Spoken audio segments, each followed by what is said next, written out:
আসসালামু আলাইকুম রহমতুল্লাহি ওবরাকাতু। প্রিয় দর্শক শ্রোতা, ইঞ্জিনিয়ার মোহাম্মদ মুজাহিদুল ইসলাম, আমি আপনাদের সাথে আছি পায়রাফার্ম কলাপাড়া থেকে।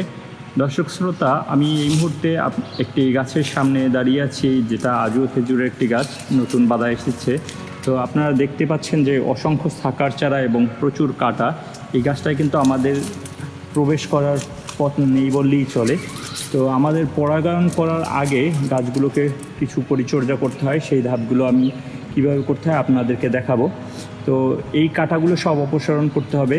আমরা এই কাঁটাগুলো অপসারণ করে একটা সুন্দর পরিবেশ তৈরি করে তার ভিতরে প্রবেশ করব, যাতে সহজে পরাগায়ন করতে পারি। এই পাশে এই মুহূর্তে যে গাছটি দেখতে পাচ্ছেন আপনারা, দেখেন এই গাছটি কিন্তু একেবারে ক্লিয়ার, কোনো কাটা নেই। আমরা যে কোনো সময় পরাগায়নের জন্য প্রবেশ করতে পারবো। এই দেখেন একটা বাধা, লম্বা একটা বাধা। আর এদিকে আরেকটা গাছ আছে, যেটাকে এই মুহূর্তে আমি পরিষ্কার করেছি। আপনারা আমার সামনে দেখতে পারবেন যে অসংখ্য কাটা আমি কেটে বস্তায় রেখেছি। আপনারা দেখতে পাচ্ছেন যে বস্তার ভিতরে অসংখ্য কাটা।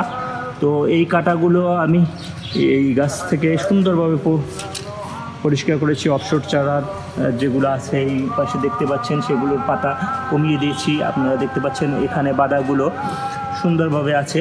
যে কোনো সময় আমরা এখন ইজিলি কিন্তু গাছের ভিতরে প্রবেশ করতে পারবো, আমাদের হাত প্রবেশ করবে, বাদাগুলো পরাগায়ন করতে পারবো সহজে। এভাবেই আমরা আমাদের বাগানের নিয়মিত পরিচর্যাগুলো করে থাকি। আপনারা যারা আমাদের ভিডিও দেখেন নিয়মিত, আমাদের সাথে থাকবেন, আমাদের চ্যানেল পায়রাফার্ম কলাপাড়াকে সাবস্ক্রাইব করবেন।